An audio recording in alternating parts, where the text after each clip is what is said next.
He was born among vineyards, raised by calloused hands and a mother who never feared the soil. At the peak of his rise, about to marry a powerful woman, a surprise changes the course of the celebration and his life. Facing public humiliation, he makes a decision that shakes the hall and reconnects his roots to the heart of the world. The gesture, captured by cameras and hearts, transforms not only his story, but the very concept of success itself. The ballroom of the Grand Coastal Palace Hotel was packed that December night.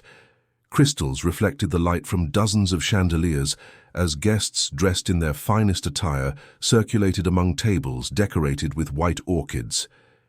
It was the 40th wedding anniversary party of Helen and Robert Miller, a celebration organized by the couple's children to mark the family's successful trajectory in the London real estate business. Helen was seated at the main table beside her husband when she felt a strange shift in the ballroom. Conversations seemed to lower in volume. Some glances turned towards the entrance. A young woman, with dark hair and a red dress, crossed the space with determined steps, her face marked by an expression Helen couldn't fully decipher, but which certainly wasn't friendly. Before she could process what was happening, the woman was already standing before her. The stranger's eyes burned with a disturbing intensity. Helen opened her mouth to ask who she was, but had no time. The young woman's hand rose, and the impact came hard against her face, the sound echoing through the now completely silent ballroom. The pain stung Helen's cheek, but it was the humiliation that truly wounded her. 300 people witnessed it. 300 people who knew her family, her businesses, her reputation built with such care over decades, and what she saw around her cut deeper than any slap could. Robert was laughing. Her husband, the man with whom she had shared 40 years of life, chuckled softly as he wiped his mouth with a napkin, as if he had just witnessed a bad joke. Their children, Mark and Beatrice, immediately averted their gazes, pretending to examine their own plates. None of them stood up. None of them said a word in her defense. The young woman, in red, remained standing there, trembling slightly, her eyes now filled with tears. She seemed to be waiting for a reaction, some confrontation, but Helen didn't give her that satisfaction. With a calm that surprised even herself, she rose from her chair, adjusted the navy blue dress she had chosen with such care, and looked at the nearest guests. The entire room watched in sepulchral silence. Helen could feel the weight of each gaze, some curious, others embarrassed, many already whispering among themselves, certainly creating their own versions of what had just happened. She knew how it worked. By dawn, the story would have spread through all the social circles of London. With a firm voice, without trembling, Helen simply said, "Thank you for the party. It was memorable." Then she turned and walked towards the exit, keeping her back straight, her head held high, her steps measured. Each foot seemed an eternity. Conversations began to resume behind her, a growing murmur that followed her like a wave. When she finally passed through the ballroom doors and reached the empty hotel corridor, Helen allowed herself to take a deep breath. Her legs trembled, but she kept walking. She passed the reception, exited onto the Coastal Drive sidewalk, and only then allowed herself to stop. The salty sea air hit her face, mixing with the tears that finally began to fall. A taxi stopped at her signal. Helen got in and gave the address of her home in Chelsea. Throughout the ride she remained silent, looking out the window at the city lights parading beside her. 40 years. 40 years of marriage, of partnership, of jointly building everything the Miller family represented today. And in that ballroom that night, she discovered she was completely alone. Upon arriving home, the 3-story residence seemed too empty, too silent. Helen went straight up to her bedroom, opened the closet, and grabbed a small suitcase. She didn't think much about what she put inside. A few clothes, personal documents, the Bible that had belonged to her mother, with markings and annotations in the margins of several passages, and a wooden box where she kept old photographs, letters, notes, small treasures from a life that now seemed to belong to someone else. She wrote a brief note for the housekeeper, asking her to inform that she would be away for a while. She left no contact number. She didn't say where she was going. In fact, she didn't even know for sure herself. She left home still that dawn, took her own car, and drove. She left London behind, following the road towards the mountainous region. She needed silence, distance, a place where she could think without the weight of 40 years of memories pressing on her chest.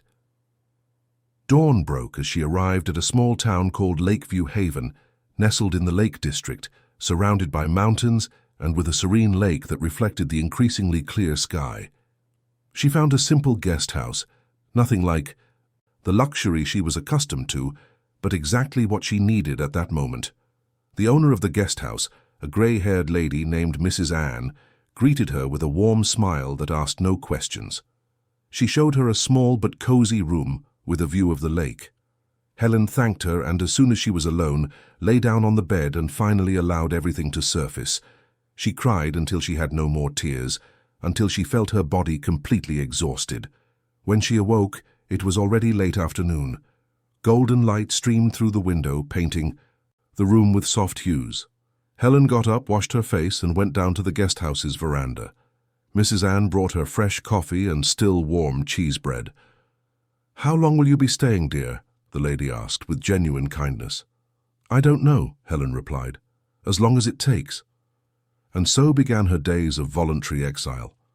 Helen woke early, walked around the lake, sat on wooden benches to observe the quiet water, so different from the restless sea of London. She ate lunch alone at the guest house, read passages from the Bible and leafed through old photographs. In the evening, she had a light dinner and returned to her room where the silence enveloped her like a blanket. Memories came in waves. Helen remembered the early mornings when she and Robert sold food at the market in the first years of their marriage, when they had only an old beetle car and a pressure cooker. She remembered waking up at 4 in the morning to prepare savoury chicken pastries and mini pies that they would sell for every last penny, returning home with swollen feet but happy to have paid another bill. She remembered their young children, Mark with a high fever that night when Robert was away on business, and she rushed to the hospital alone with the boy. She remembered Beatrice at 5, crying because she had fallen in the playground, and how Helen had dropped everything to comfort her, to clean her scraped knees, to turn tears into smiles. And she remembered when everything began to change, when Robert's first big real estate deal succeeded and money truly started coming in, when they moved to a bigger house, then to an even bigger one, when Robert started traveling more, coming home later, being present, yet absent at the same time. Family dinners became rare, conversations superficial. Robert spoke only of business, contracts, numbers. The children grew up in this environment of paternal absence disguised as success. And Helen, she gradually found herself becoming invisible in her own home, the woman who took care of everything but whom no one truly saw. On her 10th day at the guest house, as she ate breakfast alone on the veranda, Helen saw a car stop in front of the property. A man in a suit got out carrying a leather briefcase. He inquired about her at the reception, and Mrs. Anne came to call her. "There's a gentleman here looking for you," she said with a curious expression. Helen descended the wooden steps, her heart tightening for reasons she couldn't quite grasp. The man introduced himself as Dr. Paul Anderson, lawyer for the Arthur Miller Sr. family. The surname made Helen shiver. Arthur Miller Sr. was her late father-in-law, Arthur Miller, the man who had built the family's initial fortune and had passed away 6 months ago. "Mrs. Helen Miller?" the lawyer asked politely. "Yes, that's me." He handed her a sealed envelope. "I need you to attend. A will reading. It is urgent and your presence is mandatory, as specified by Mr. Arthur himself before his passing." Helen took the envelope with trembling hands. She didn't understand. Arthur had always been a distant, rigid, conservative man. He treated her with formal politeness but never with affection. Why would she be summoned for the reading of his will? "When do I need to be there?" she asked. "The day after tomorrow, at 10 in the morning, at the office in Mayfair.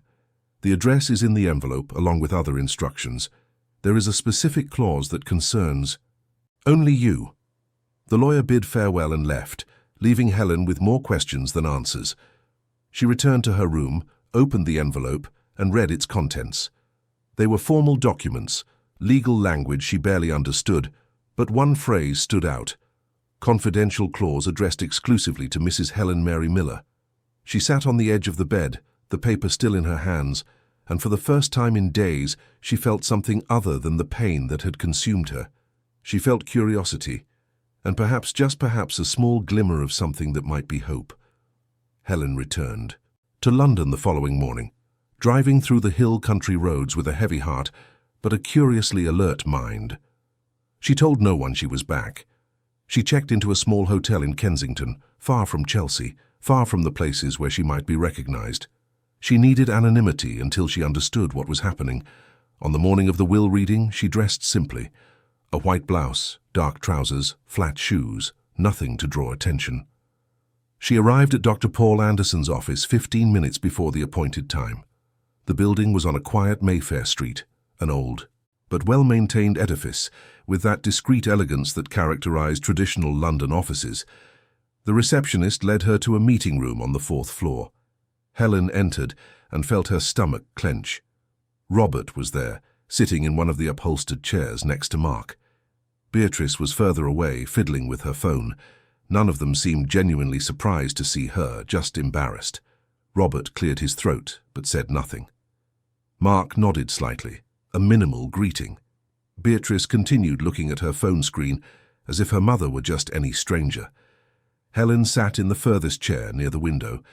The silence in the room was dense, laden with unspoken things. A few minutes later, Dr. Paul entered, accompanied by 2 assistants, carrying voluminous folders. "Good morning, everyone. Thank you for attending. We will now begin the reading of Mr. Arthur Miller's will, registered with a notary public 6 months before his passing." The lawyer began to read. These were initially expected dispositions. Some donations to charities, specific amounts for long-time family employees, personal items distributed among acquaintances. Robert listened with growing attention, waiting for what truly mattered, the division of the main assets. Regarding the estate's real estate, business, and financial assets, Dr. Paul paused, adjusting his glasses. "I hereby direct that the entirety of the assets, properties, corporate participations, and investments be transferred to Mrs. Helen Mary Miller, daughter-in-law of the testator, with immediate effect upon the registration of this reading." The silence that followed was absolute. Helen felt as if the air had been sucked from the room. She blinked several times, trying to process the words she had just heard. Robert abruptly rose from his chair, his face red. "This is absurd, a fraud. My father would never do this." Dr. Paul maintained his professional calm. "Mr. Robert, the will was registered with a notary public, with 3 witnesses present, and has passed all necessary legal validations. There is also a handwritten letter from Mr. Arthur, specifically addressed to Mrs. Helen, which complements and justifies this decision." The lawyer extended a yellowed envelope to Helen. She took it with trembling hands, feeling the weight of the thick paper between her fingers. Everyone in the room watched her. Carefully, she opened the envelope and began to read Arthur's firm, slanted handwriting. "Helen, if you are reading this, it is because my son has failed. I spent years observing. I saw how you dedicated yourself to this family when no one else did. I saw how Robert distanced himself, how he chose power over the people who loved him. I saw how you stayed, even when it would have been easier to leave. You were loyal when everyone else was silent. You defended values my son forgot. Therefore, I leave what I built in your hands, not as punishment for him, but as recognition for you. Use it well. Use it wisely. And remember, you were always stronger than you imagined. Arthur Miller." Tears streamed down Helen's face, without her realizing it. Those words, coming from a man who had always seemed so distant, touched wounds she didn't even know existed. Arthur had seen. He had perceived everything she had lived through in silence. "This won't stand," Robert shouted, pounding the table. "I'll contest it. I'll prove my father wasn't of sound mind when he wrote this." Dr. Paul sighed. "Mr. Robert, your father foresaw this reaction. That's why he included medical reports from 3 different specialists, all attesting to his full mental capacity until his last days. Furthermore, there are video recordings of him personally explaining his reasons. Everything was meticulously documented precisely to avoid contests." Robert looked around as if seeking support. Mark was pale, processing the information. Beatrice had finally put down her phone and was looking at her mother with an expression Helen couldn't fully decipher. "You're going to help me, aren't you?" Robert turned to his children. "Your mother is trying to steal what's ours." Mark swallowed hard. "Dad, I don't know if—" "You don't know. Don't know what? She's an opportunist, always has been." Helen's voice cut through the air, firm and clear for the first time since she arrived. "Silence, Robert." Everyone turned to her. Helen was standing, the letter still in her hands, but her eyes dry now, her posture erect. There was something different about her, an authority that wasn't there before, or perhaps had always been there, just never allowed to manifest itself. "I am not an opportunist. I was a wife. I was a mother. I was a partner when you were still selling food at the market, and we came home with £5 in our pocket. Your father saw that. He saw what you chose to forget." Robert took a step towards her, but Dr. Paul subtly interposed himself. "Mr. Robert, I suggest you leave now. Any attempt at intimidation will be recorded and used against you in future proceedings." "This isn't over, Helen," Robert said, his voice low and threatening. "You don't know who you're dealing with." He slammed the door shut. Mark followed him after a moment of hesitation, casting a last glance at his mother. Beatrice remained seated, looking at her own hands. Dr. Paul turned to Helen. "Mrs. Miller, I need to inform you of the practical details. Mr. Arthur not only left the assets to you, he also made legal provisions months before his passing. Several properties have already been transferred into your name. Corporate participations have been reorganized. Your signature has become necessary for any significant financial movement. All of this was done discreetly, with the knowledge only of Mr. Arthur and our office." Helen sat down again, dizzy with the amount of information. "But why didn't he tell me anything? Why did he wait until now?" The lawyer smiled slightly. "He said, in one of our last conversations, that he wanted you to find out only when you truly needed to, when you were ready to take on what had always been by right yours." Beatrice finally stood up. "Can I talk to you, Mum, in private?" Helen looked at her daughter, that 28-year-old she had watched grow up, whom she had taught to walk, to read, to dream, and who, in the ballroom of the Grand Coastal Palace Hotel, had averted her gaze when her mother needed her most. "Not today, Beatrice. Today I need to process all of this." Her daughter nodded, her eyes welling up. "Call me when you're ready, please." After Beatrice left, Dr. Paul spent the next hour explaining technical details. Helen discovered she owned 17 commercial properties in London, 6 residential ones, had a majority stake in 3 companies, including the construction company Robert believed to be his, and bank accounts totaling sums she could barely comprehend. "Mr. Arthur also left letters to be delivered at specific times," the lawyer continued. "This one, he asked that you open today, after the reading." Helen took the second envelope. Inside, another handwritten letter. "Helen, now you know. Now you have the means. What you do with it is your choice. But know that I did not choose you out of pity. I chose you, because among everyone in this family, you are the only one who still has character. Use this, rebuild what has been corrupted, and do not be afraid. You are stronger than all of them put together. Arthur." When Helen left the office, it was already mid-afternoon. She walked through the streets of Mayfair with no specific destination, needing air, time to think. She passed a park and sat on a bench, watching children play, couples converse, life following its normal course while her world turned completely upside down. She took out her phone, which had been off for days, and turned it on.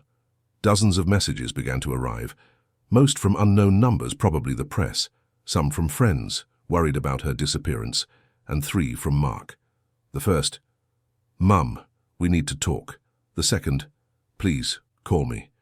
The third, "I know you have reasons to be angry, but I want to understand. I want to hear your side." Helen put away her phone. She wasn't ready for those conversations yet. She returned to the hotel in Kensington, went up to her room, and lay down on the bed, mentally exhausted, although she had done little physically during the day. She picked up the Bible she had brought from the guest house and opened it to a marked page. Proverbs. She read softly, "Trust in the Lord with all your heart, and lean not on your own understanding." She closed her eyes, and for the first time in a long time, did not cry. She just rested, feeling that something fundamental had changed that day. She didn't yet know what she would do with all of it. She didn't know how to handle the power she suddenly held. But she knew one thing. She would no longer be the invisible woman who accepted humiliations in silence. That woman had left that night at the Grand Coastal Palace Hotel, and who was emerging now, Helen was still discovering. Robert Miller arrived at the construction company's office the morning after the will reading with a contained fury that everyone could feel. He greeted the secretary with a grunt and locked himself in his office, immediately calling the company's accountant. "I need a complete report of all the construction company's assets, properties, accounts, investments, everything, and I want it now." "Mr. Robert," the accountant hesitated on the other end of the line, "I've already received communication from the late Mr. Arthur's law firm. There have been significant changes in the company's corporate structure."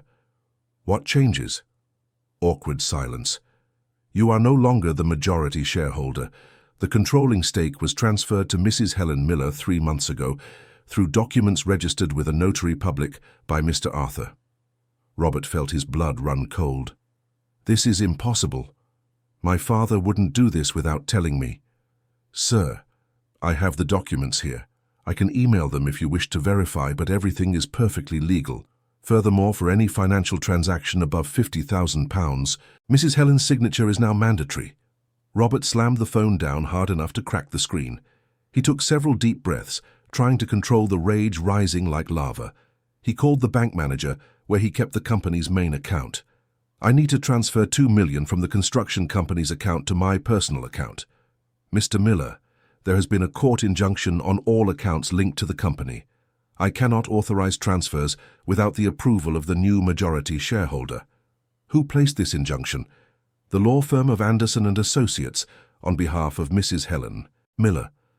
Robert hung up again, his hands trembling. He tried to access the accounts via the bank's app. All his credentials had been changed. He needed new authorization. He tried the construction company's system. Same thing. His access had been limited to basic inquiries, without decision-making power. That's when he understood. Arthur had not only left everything to Helen, he had meticulously planned for Robert to lose control even before he knew he had lost it. Every loophole had been closed, every door locked, and he, who had always considered himself the natural heir, the commander of the family empire, suddenly found himself powerless. He picked up the phone and called the woman in the red dress who had accompanied him in recent months. Charlotte answered on the second ring, her voice hoarse as if she had just woken up. "Hi, love. Is everything all right?" "No, Charlotte. Nothing is all right. I need to see you. Now." They met at a discreet cafe in Notting Hill, away from the places where Robert was usually seen. Charlotte arrived 20 minutes later, wearing oversized dark glasses and a tense posture that Robert, in his state of nerves, didn't notice. "What happened?" she asked, sitting opposite him. Robert told her everything. The will reading, the transfer of assets to Helen, the account blocks, the loss of control over the company. Charlotte listened in silence, her fingers drumming nervously on the coffee cup she had ordered but wasn't drinking. When he finished, she remained silent for a few seconds before speaking. "And now? What are you going to do?" "I'm going to contest everything. I'm going to prove my father was senile, that he was manipulated." Charlotte bit her lower lip. "And if it doesn't work?" "It will. It has to." But there was something in Robert's voice that didn't carry the conviction of his words. For the first time in decades he was scared, truly scared.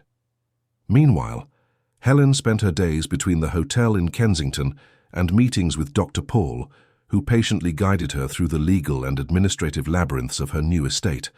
She discovered that Arthur had not only transferred assets, but had also left a complete dossier on every property, every investment, every detail of the business operations. "There's something else you need to know," Dr. Paul said in one of those meetings. "Mr. Arthur hired a private investigator in the last 6 months of his life. He was concerned about some strange movements in the company's accounts and in his son's personal life." What kind of movements? The lawyer opened a thick folder. The young woman accompanying him, Charlotte. She's not who she says she is. Helen frowned. What do you mean? Her real name is Carla Meadows. She has a troubling history. She's been involved in problematic situations in other cities before. In Manchester, she worked as a caregiver for an elderly businessman who coincidentally had his assets diverted before he passed away. Investigations were never conclusive, but there was sufficient evidence of manipulation. Helen felt a chill down her spine. Does Robert know this? Apparently not. Miss Carla, or Charlotte as she calls herself now, is quite careful. She uses false documents, fabricated stories. Mr. Arthur's investigator took months to track down her real past. And there's more? Dr. Paul turned a few pages. She had periods of hospitalization in psychiatric clinics, diagnoses of personality disorders, manipulative behavior, episodes of instability. None of this is public, but it is documented in sealed records. Helen leaned back in her chair, processing the information. Her first instinct was to feel a bitter satisfaction. Robert, who had betrayed her so publicly, was being deceived by a con artist. But then another feeling came. Concern, not for Robert, but for the consequences this could have. What else did the investigator discover? There are suspicious bank movements, small transfers but constant, from Mr. Robert's personal account to accounts that appear to be linked to Miss Carla, though in third-party names. Sums that collectively exceed £500,000 in the last 6 months. Helen sighed. Robert had always been proud, but never foolish. How hadn't he realized he was being manipulated? People, like Miss Carla, are extremely skilled, Dr. Paul said, as if reading her thoughts. They identify vulnerabilities and exploit them with surgical precision. Your husband was vulnerable. A middle-aged, successful man, probably going through some personal crisis. A perfect target. What did Mr. Arthur want me to do with this information? He left that to your discretion. But he said that if Mr. Robert tried to harm you in any way, you would have these cards up your sleeve. Protection, not attack. Helen stored that in her memory. She returned to the hotel that night with a heavy head. She turned on her phone and saw that Mark had tried to contact her again. This time she decided to answer. Hello? Mum.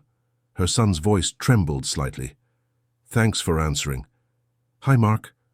Uncomfortable silence. Then he continued. I need to see you. I need to talk for real. About everything. Helen closed her eyes. I don't know if I'm ready. I know I don't deserve it. I know I failed you that night, and many others before it. But please, give me a chance to at least listen to you, to understand. There was sincerity in his voice, a vulnerability Helen hadn't heard in years. All right, tomorrow at 3 in the afternoon at the street cafe near the hotel. She didn't say which hotel, but she knew Mark would find out. He had always been the most determined of her children when he wanted something. While Helen was preparing for bed, Robert was in his apartment in Brighton, the place he kept separate from the Chelsea house where he met with Charlotte. She was lying on the bed, flipping through a magazine, when he entered the room with a somber expression. We need to talk about money. Charlotte looked up. What about money? Everything's blocked. The accounts, the properties, everything. My wife, ex-wife, he corrected himself, got everything. Charlotte sat up on the bed, the magazine forgotten. What do you mean, everything? My father left his entire estate to her, and he did it in a way I can't easily contest. Charlotte's eyes gleamed with something Robert, blinded by his own frustration, didn't identify as panic. But you still have access to something, don't you? Some separate account. I have some personal savings, but nothing compared to what I had access to before. Charlotte got out of bed and started pacing the room. And that apartment you mentioned, the one you were going to give me as a gift. Robert massaged his temples. Charlotte, this isn't the time for that. I need to focus on regaining control of the company. But you promised, her voice rose a tone. You said you'd take care of me, that we'd have a life together. And we will. I just need to resolve this situation first. Charlotte stopped pacing and looked at him fixedly. How long will it take? I don't know. Months, perhaps. Months? She crossed her arms. Robert, I can't wait months. I have bills. I have commitments. What commitments? Robert asked, a suspicion beginning to form. Things. Expenses. You wouldn't understand. Robert watched her for a long moment. There was something different about Charlotte that night. An urgency, a restlessness that didn't match the confident woman who had seduced him months ago. Are you hiding something from me? Her eyes widened for a fraction of a second before she recomposed her expression. Of course not. I'm just worried about you, about us. But the seed of doubt was planted, and Robert, for the first time, began to question if he truly knew. The woman sleeping in his bed. Mark arrived at the cafe 5 minutes before 3. Helen was already there, sitting at a corner table, sipping chamomile tea. When she saw him enter, her heart tightened. Mark was 32, but at that moment he looked like the 10-year-old boy who used to run into her arms when he came home from school. He approached slowly, as one who fears scaring a bird. Mum. Mark, sit. He sat down, ordered a coffee from the waiter, and remained silent for a few moments, stirring his empty cup with the spoon. Helen waited. She had learned in recent weeks that silence sometimes said more than words. I don't know where to start, he finally said, his voice low. Sorry isn't enough. I know that. But I have to try. Why didn't you do anything that night? Helen asked directly. Why did you sit there while I was humiliated in front of everyone? Mark swallowed hard. Because I'm a coward. Because I spent so much time trying to please Dad, trying to be the son he wanted, that I forgot who I really am. And when I saw that happening, I froze. I just froze. You disappointed me, Mark, more than your father, more than anyone else in that room. Because from you I expected loyalty. I expected love. Tears began to stream down his face. I love you, Mum.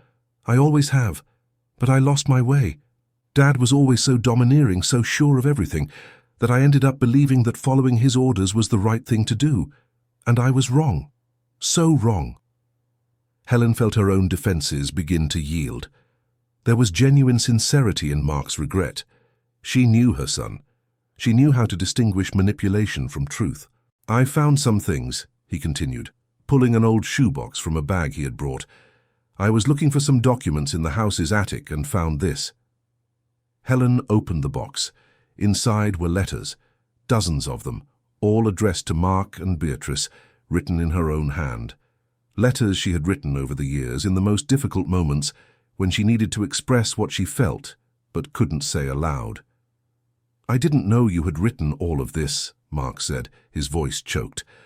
I read them all. I read about when I got sick and you stayed awake for 3 days at the hospital. I read about when Beatrice had that anxiety attack at school and you dropped everything to pick her up. I read about the nights you cried alone because Dad didn't come home and you didn't know how to pay the month's bills. Helen picked up one of the letters. She recognized it immediately. It had been written when Mark was 15 and had fought badly with her over a video game she couldn't afford. Dear Mark, the letter read, today you told me I never do anything for you, that I don't care, and it hurt because you don't know that I sell snacks late at night to pay for your school. You don't know that I've worn the same clothes for 3 years so you can have new trainers every semester. One day you will understand, and I hope that when you do it won't be too late. Helen closed her eyes, memories flooding her. Mark reached across the table and held her hand. It's not too late, Mum. Please tell me it's not too late. She squeezed her son's hand. It's not. But it will require time. It require you to prove it with actions, not with words. I will prove it, whatever you need, I'm here. They spent the next 2 hours talking. Mark told her about the pressure he felt from his father, about how Robert always compared him to other young entrepreneurs, always made him feel he wasn't good enough. Helen shared her own journey, from the humiliation at the party to the revelation of the will. When she told him about the documents Dr. Paul had shown regarding Charlotte, Mark grew tense. Mum, there's something I need to tell you about that woman. What? Do you know? He hesitated. I saw her before that party night, about 8 months ago maybe. She was at a restaurant in Chelsea having dinner with an older man. They seemed intimate. When I went outside to take a call, I saw her out there, on the phone, and overheard part of the conversation. She was talking about having found a perfect target, someone with money and marital problems. Are you sure? Absolutely. At the time I thought it was strange, but I didn't think much of it. Only when I saw her at that party with Dad did I make the connection. Helen processed the information. Why didn't you tell your father anything? Mark lowered his eyes. Because part of me didn't care. Part of me thought he deserved it, after everything he did to you, to us. Helen took a deep breath. Mark, I need your help. I need to understand everything about the company's operations, about the business. Your grandfather left me this empire, but I don't know how to manage it alone. Mark's eyes lit up. I'll help you. I know every detail of the construction company. I've worked there since I was 18. I can show you everything. We have to be discreet. Your father can't know yet. Understood. In the following days, Mark became Helen's right-hand man. He took her to construction sites, introduced her to engineers and architects, explained contracts and projects. Helen discovered she had a sharp mind for business when given the chance to use it. She asked pertinent questions, identified problems others had overlooked, and suggested improvements. One of the foremen, a grey-haired gentleman named Mr. George, pulled Mark aside during one of these visits. Is that your mother? That lady who sold food at the market 30 years ago? Yes, it is, Mr. George smiled. She gave me free food once when I was unemployed and starving. She said no one should go hungry. I never forgot. Tell her I remember. When Mark told Helen this, she was moved. So many people, so many small gestures over the years that she didn't even remember, but which had touched lives. While Helen built discreet alliances, Robert sank deeper and deeper. He tried to move some smaller accounts he still had access to, and discovered that even those were being monitored. He called known lawyers and found that many didn't want to take his case, not against Arthur Miller's unshakable will. Charlotte was becoming increasingly anxious. Robert noticed how she compulsively checked her phone, how she jumped at the slightest unexpected noise. One night, he woke at 3 a.m. and found her in the bathroom crying softly. What's going on? He asked. Nothing. I'm just stressed. But there was something more. Robert felt it, and for the first time he truly paid attention. He looked at her purse left open on the chair. He saw documents, bus tickets to other cities, a phone he had never seen before. Who are you, really? He asked, his voice low. Charlotte froze. What are you talking about? I know you're hiding something. I saw the signs. I was just too blind to admit it. She stood up, wiping her tears. You wouldn't understand. Try to make me understand. There was a long silence. Then Charlotte sighed. My name isn't Charlotte, it's Carla, and I have debts, many debts, with people who don't accept excuses. Robert felt his stomach churn. What kind of debts? Gambling, loans, things I did when I was desperate. And me? Was I just a means for you to get money? Her eyes gleamed. At first, yes, but then I don't know, it got complicated. Robert took a step back as if he'd been punched. Get out of here, now. Robert, wait. Get out. Carla grabbed her things in a hurry and left the apartment. Robert locked the door behind her and collapsed onto the sofa. He had been an idiot. A complete idiot. He had lost his family, his fortune, his dignity. And all for what? For pride, for fear of growing old, for thinking he deserved something he should never have sought. He picked up his phone and after several minutes staring at the screen, dialed Helen's number. She answered on the 4th ring. Hello? Helen, it's me. Silence. Then, what do you want, Robert? I know I have no right to ask for anything, but I need to speak with you. Personally. Helen took a deep breath on the other end of the line. Tomorrow, 2 p.m, at Dr. Paul's office, with lawyers present. All right. When they hung up, Robert stared at the ceiling of the empty apartment. For the first time in decades, he felt completely alone, and perhaps he began to understand that this feeling was a direct consequence of his own choices. Helen, in turn, was in her hotel room, the Bible open on her lap. Between the pages, she found an old bookmark, a postcard Beatrice had made for her when she was 7. It read in childish handwriting, "To the best mum in the world." She picked up her phone and for the first time since the party called her daughter. Beatrice answered immediately, her voice anxious. "Mum?" "Hi, Beatrice, can we talk?" On the other end of the line, Beatrice began to cry. Yes, please." The meeting at Dr. Paul's office was scheduled for 2 in the afternoon, but Helen arrived an hour early. She wanted to be prepared, composed, in control. Mark accompanied her, now officially her advisor on company matters. The lawyer received them in his private office. "Before Mr. Robert arrives," Dr. Paul said, "there's something important I need to show you. It arrived yesterday." He placed a brown envelope on the table. Inside, photographs and documents. Helen examined them carefully. They were bank records showing transfers from Robert's account to accounts in unknown names. There were also photos of Carla or Charlotte meeting with other people, handing over envelopes, conversations in empty parking lots. The investigator Mr. Arthur hired continued his work even after his passing, Dr. Paul explained. "These are the latest discoveries. Miss Carla was planning something bigger. There are indications that she would try to forge documents to simulate a sale of one of the estate's properties." Helen felt a chill down her spine. Could she actually do that? With the right contacts and appropriate documentation, perhaps, but now that everything is registered in your name, any attempt would be immediately identified and blocked. "We need to inform the police," Mark said. Dr. Paul nodded. "I am already taking the necessary steps, but I wanted you to be aware before any official action." At 2 o'clock sharp, Robert entered the office. He looked different, thinner, deep dark circles under his eyes, his posture less arrogant. He was accompanied by a young lawyer, apparently the only one who had accepted his case.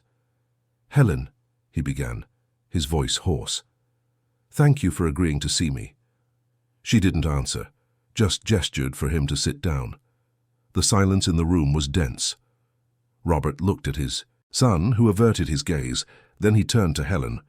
"I know what you must be thinking, that I'm an idiot, an ingrate, that I threw everything away, and you're right. About everything." "Robert," Helen said, keeping her voice firm, "why did you betray me? After 40 years, after everything we built together, why?" He closed his eyes, the pain evident on his face. "Because I was afraid of growing old, of becoming irrelevant. I saw younger men taking over businesses, closing bigger deals. I felt like I was losing my time, my youth, and when that woman appeared, making me feel desired again, I clung to it like a shipwreck survivor to a plank." "And me?" Helen asked, her voice trembling for the first time. "What was I in that equation? Just someone you could discard when you got bored?" "No, you are, the most important person in my life. But I was so lost, so pathetic, that I couldn't see it." Helen stood up and walked to the window. Down below, life continued normally. Cars passed, people walked, the world kept turning regardless of everyone's personal dramas. "Do you know who that woman really is?" she asked without looking at him. "I know now, Carla Meadows, a con artist, manipulator. Everything I should have seen from the beginning but chose to ignore." Dr. Paul intervened. "Mr. Robert, there are serious accusations being prepared against Miss Carla. Fraud, identity theft, attempted embezzlement. If you have any information that could assist in the investigations, it would be prudent to cooperate." Robert nodded. "I'll tell you everything I know. Where she lives, who she meets, everything." While the lawyers discussed technical details, Helen and Robert stood face to face, separated by 40 years of history and by an abyss that seemed insurmountable. "I'm not here to ask you to come back," Robert said softly. "I know that's not possible. I'm here to ask for forgiveness and to say that you were always better than me. Always." Helen felt tears burn her eyes, but she didn't let them fall. "Forgiveness doesn't erase 40 years of invisibility, Robert. It doesn't undo the humiliation you caused me, but perhaps with time, I can stop carrying so much hatred. That's more than I deserve." The meeting lasted another 3 hours. Details were settled. Robert agreed to fully cooperate with the investigations into Carla. He signed documents formally renouncing any contestation of Arthur's will. In return, Helen ensured he would have access to a small monthly allowance, enough to live with dignity, but nothing close to the luxury he was accustomed to. When they finally left the office, it was already evening. Mark offered his mother a ride, but she preferred to walk. She needed air, time to process everything that had happened. She was walking along the Mayfair waterfront when her phone rang. It was Beatrice. "Mum, can you come home to Chelsea? I need to show you something." "Now?" "Please, it's important." Helen took a taxi. 20 minutes later, she was at the door of the house where she had lived for so many years. Beatrice was waiting for her on the veranda, her eyes red from crying. "What happened?" Helen asked, concerned. Beatrice led her to the study on the second floor, the room that had been Robert's exclusive territory for years. On the table, dozens of letters were spread out. "I found these today," Beatrice explained. "They were in a locked box in Dad's closet. They're letters you wrote to him over the years, letters he never answered." Helen picked up one of the letters. She recognized her own handwriting, younger, more hopeful. "Dear Robert," it read, "I know you're busy with business, but I miss you. The boys do too. Mark asked today why you don't play with him anymore. I didn't know what to say. Come back to us. Please come back." The date in the corner was 15 years ago. Helen remembered that period. Robert was expanding the business, traveling constantly. She had written that letter in a moment of deep loneliness. "There's more," Beatrice said, her voice trembling. "Beautiful letters, Mum. Letters full of love, of concern, of attempts to keep the family together. And he kept them all, but never answered a single one. Why are you showing me this?" Beatrice sat down, her hands trembling. "Because I need you to know that he wasn't always cruel, that there was a time when he kept your words like treasures, that he loved you in his confused and selfish way, and because I need to ask for forgiveness." Forgiveness for what? For judging you, for believing you were weak for staying, for enduring. When in fact you were the strongest of us all, you stayed. Not because you were weak, but because you believed it was worth fighting for the family. Helen hugged her daughter, and for the first time in weeks, she cried. She cried for everything she had lost, for everything she had endured, for all the years of silence and loneliness. And Beatrice cried with her, two wounded hearts trying to find healing in each other. When they finally separated, Beatrice wiped her tears. "There's one more thing." She went to the closet and came back with a thick folder. "Dad was trying to forge documents to prove that Grandpa wasn't of sound mind when he made the will. These are the forgeries. I found them before he could use them." Helen examined the papers. They were fake medical reports, forged declarations, all meticulously prepared to look legitimate. "Are you going to hand these over to the lawyers?" Beatrice nodded. "I've already called Dr. Paul. He'll pick them up early tomorrow. Dad needs help, Mum, professional help. He's having problems, crises. He's not well." Helen sighed. "I'll arrange for him to be evaluated, not for revenge, but because he is still the father of my children, and because, despite everything, I still care about his well-being." The following morning, the news broke. Carla Meadows had been arrested trying to leave the country with false documents and cash amounts she couldn't justify. An old accomplice of hers, in exchange for a plea bargain, had revealed the entire operation they had planned. There were forged documents from Arthur's time, attempts to simulate property sales, a complex network of frauds. Dr. Paul called Helen with the news. The arrest was made by the National Police. The accusations are serious. She could face years of legal proceedings. And Robert. A medical report was issued early today. He is showing signs of severe exhaustion and emotional instability. Immediate treatment was recommended. Helen closed her eyes. "Arrange for the best available treatment and keep me informed of his progress." As she hung up, she looked out the hotel window. London stretched before her, vibrant and indifferent to human dramas. She picked up the Bible and opened it to a passage her mother used to read. "To everything there is a season, and a time to every purpose under the heaven." Mark arrived an hour later carrying a folder with documents. "Mum, you need to see this." They were old deeds found in the construction company's archives. One of them, in particular, caught Helen's attention. It was the deed for the company's headquarters, the commercial building in central London where everything had begun, and it was signed in Helen's name, registered 25 years ago by Arthur Miller. "How is this possible?" she asked, astonished. Mark smiled. "Grandpa planned everything much longer ago than we imagined.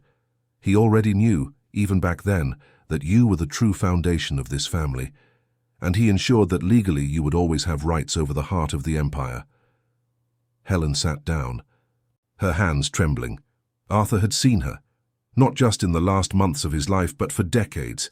He had seen her dedication, her sacrifice, her worth, and silently, meticulously, he had built protections to ensure she would never be left helpless. "There's more," Mark continued. "I found his personal notes, diaries. He wrote about you several times over the years.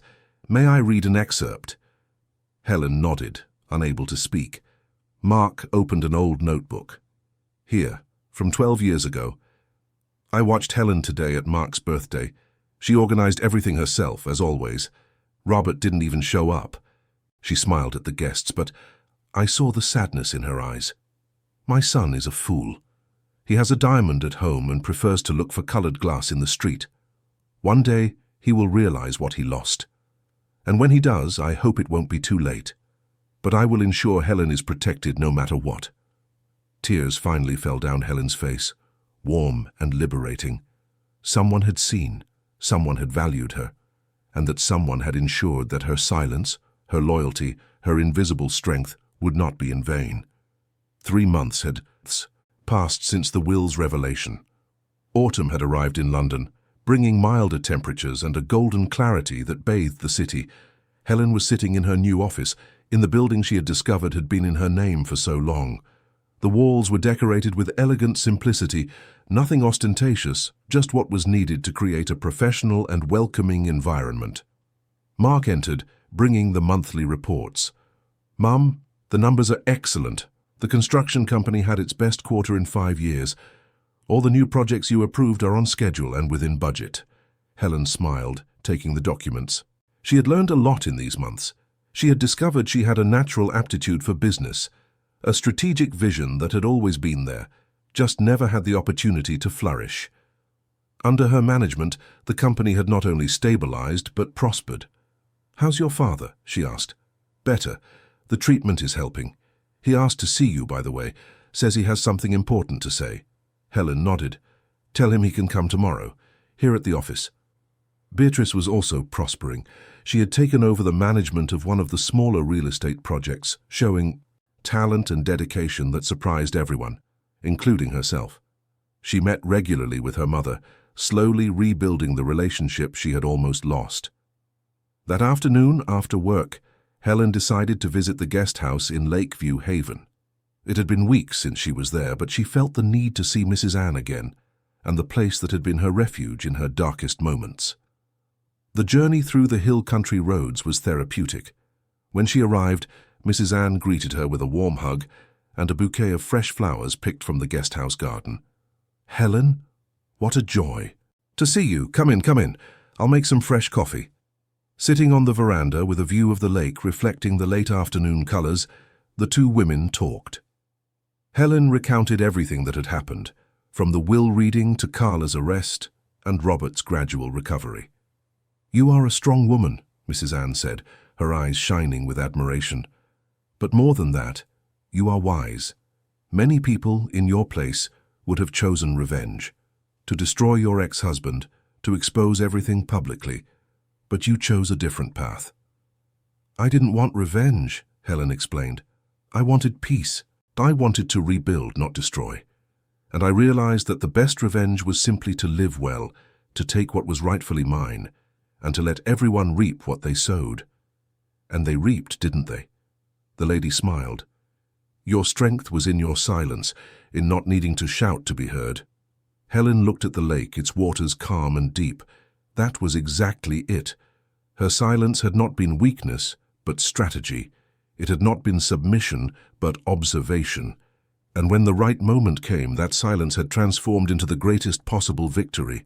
She had spent the night at the guest house in the same room she had occupied months ago. She opened the Bible and found a folded letter between the pages. a letter she had written to herself in one of her most difficult moments. "If one day you forget who you are," it read, "remember what you built when no one saw you. Remember the early mornings selling food, the sick children you cared for alone, the bills you paid with the sweat of your labor. You are not invisible. You are the foundation upon which everything was built, and foundations don't need to shine to be essential." The next morning she returned to London. Robert would come to the office at 3 in the afternoon. Helen prepared carefully, not out of vanity, but out of respect for the moment. She knew that conversation was important. When Robert entered, he was visibly different. Even thinner, his hair starting to grey at the temples, but something in his eyes had changed. There was humility there, an understanding that hadn't existed before. "Helen, thank you for seeing me." "Sit, Robert." He sat down, his hands nervous on his lap. "I started therapy. Intensive. 5 times. A week. And I'm discovering things about myself I never had the courage to face before." "Like what?" "Like the fact that I always felt inadequate around my father, that I never thought I was good enough, and that instead of working on that insecurity, I tried to compensate for it with power, with control, with superficial achievements." Helen listened in silence. There was genuine sincerity in his words, a vulnerability she had never seen before. "And the worst thing I did," he continued, his voice breaking, "was to treat you as if you were guaranteed, as if you would always be there no matter what. I neglected you, humiliated you, made you invisible.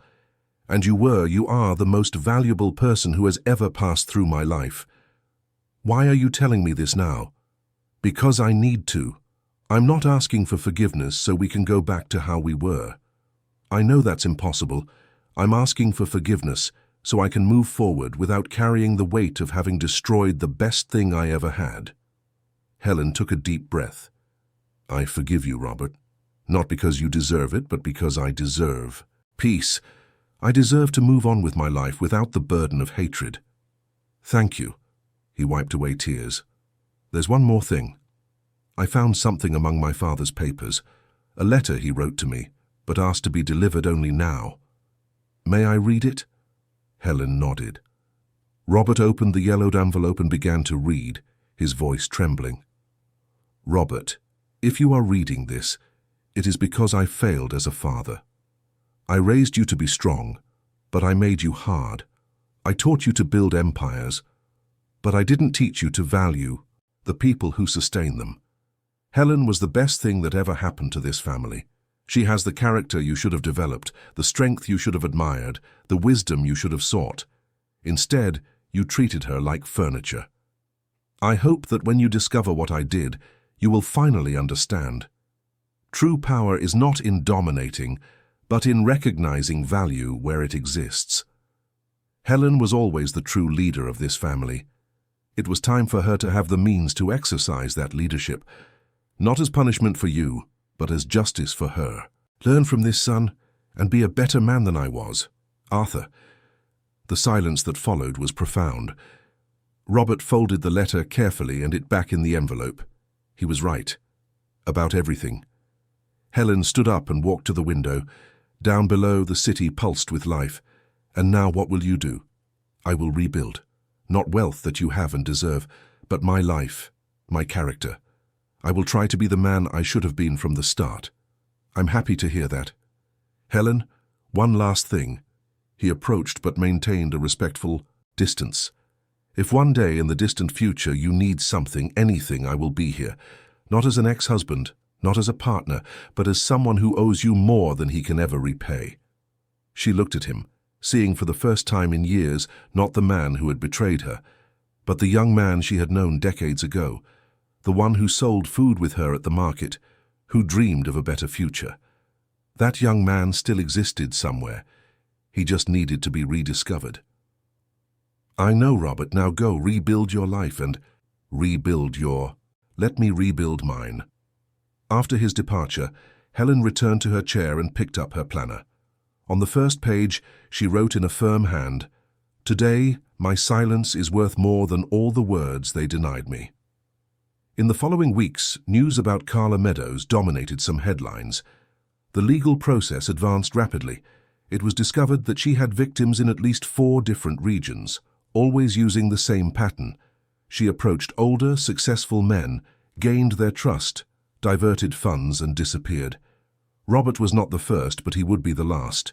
The evidence was irrefutable. Helen did not follow the developments with pleasure or satisfaction. She merely observed with the clear conscience of someone who knew she had done her part by reporting and providing evidence. Justice would take its course. Mr. George, the foreman who remembered the free food from decades ago, sought her out one day at the office. He brought a simple gift, an old photo, yellowed by time, that showed Helen at the market, smiling as she served a plate of food. "I kept this all these years," he said, moved, "to remind myself that there are good people in the world. And now you are in charge of the company. It's proof that kindness is not weakness." Helen framed the photo and placed it in her office, a daily reminder of her origins, of who she had always been beneath all the masks life had forced her to wear. Dr. Paul brought the last piece of the puzzle one April afternoon. There was a safe registered in Mr. Arthur's name that could only be opened 6 months after the will reading. The deadline was today. Inside, they found only an envelope and a small box. The envelope contained a final letter from Arthur. "Helen, if you have made it this far, it is because you have survived. Not just the revelation, but the consequences. The pressures, the attempts to bring you down, the doubts. The box contains something that belonged to my wife, your mother-in-law. She admired you greatly, you know. She always said you had a silent strength, a dignity that didn't need to shout. When she passed away, she asked me to keep this for the family member who best exemplified these qualities. I had no doubt it was you. Wear it with pride, and remember, you didn't win because you shouted, but because you endured. Dignified silence is the most powerful of weapons. Arthur." Helen opened the box with trembling hands. Inside, a simple pearl necklace, the only one her mother-in-law wore on all important occasions. And with it, an old photo. Helen and her mother-in-law together at Christmas 20 years ago, both genuinely smiling. That night, Helen returned once more to the guest house in Lakeview Haven. She needed to close that cycle in the place where everything had begun anew. Mrs. Ann prepared a special dinner, and the two celebrated with wine and conversations about life, about new beginnings, about female strength. "Will you go back to London and keep fighting?" Mrs. Ann asked. "I will, but not as a fight, as a mission. I will transform the construction company into something beyond profits. We will build affordable housing, social projects. I will use what Arthur left me to make a real difference in the lives of people who, like me, have known hardship." "That's beautiful, Helen. Your mother-in-law and father-in-law chose wisely." The next morning before leaving, Helen walked around the lake one last time. She sat on the same bench where she had spent hours processing her pain, her anger, her confusion. Now she sat there in peace. She picked up the Bible she always carried and wrote on the last page, "I destroyed no one. I merely let everyone reap what they sowed. And so, without shouting, I won." She returned to London transformed, not just by the material inheritance, but by the emotional and spiritual legacy that Arthur and his wife had left. The understanding that true strength doesn't need to be loud, that dignity is a silent choice we make every day, that winning is not necessarily defeating the other, but overcoming oneself. Mark and Beatrice were waiting for her at the office with a surprise. They had organized a small ceremony, inviting all the construction company's employees, from executives to laborers, for a simple celebration. When Helen entered the hall, she was greeted with genuine applause. Not applause of flattery or obligation, but of true respect. People who had known her for decades, who had witnessed her journey, who had always known her worth that others chose to ignore. Mr. George approached with a bouquet of flowers. "On behalf of everyone here, we want to say that we are honored to work for you. And not just to work, but to build something meaningful alongside you." Helen embraced the old foreman, her tears finally free to fall. They were tears of joy, of gratitude, of accomplishment. Not for the material inheritance, but for having survived, for having remained true to herself when it would have been so much easier to get lost. That night, alone in her new, simple but comfortable apartment, Helen opened the Bible again. This time, she didn't look for verses of comfort or strength. She just read aloud as an act of gratitude. To everything. There is a season, and a time to every purpose under the heaven, a time to weep and a time to laugh, a time to keep silence and a time to speak. And Helen had finally understood that her time of silence had built the foundation for her time to speak. That every tear shed in private had watered the seeds of a victory that didn't need to be loud to be absolute. She had destroyed no one. Robert was rebuilding his life with humility and therapy. Carla faced the legal consequences of her choices, but with an opportunity for eventual redemption. Her children had rediscovered their love and respect for their mother, and she, Helen, finally occupied the place she had always deserved, not out of revenge, but out of justice. Dignified silence had won, and that victory, silent as her struggle had been, would echo for generations. Dear listeners, we hope Helen's story has touched your hearts and shown that true strength often lies in dignified silence, strategic patience, and the courage to remain faithful to one's own values, even when everything conspires against you. Helen taught us that winning is not necessarily destroying the adversary, but overcoming oneself, rebuilding with dignity, and using power with wisdom and compassion. If this narrative resonated with you, if you recognized in Helen the strength you also carry within yourself, be sure to subscribe to our channel. We have a special playlist with other stories that explore the complexity of life, redemption, forgiveness, and overcoming adversity. You can find it by clicking here on the side. Leave a like if Helen's story inspired you, and come share your thoughts in the comments about silent strength, new beginnings, and the importance of recognizing the value in the people we love before it's too late. Every day we bring unique stories that celebrate human resilience and the capacity for transformation. We await you in the comments, and until the next story.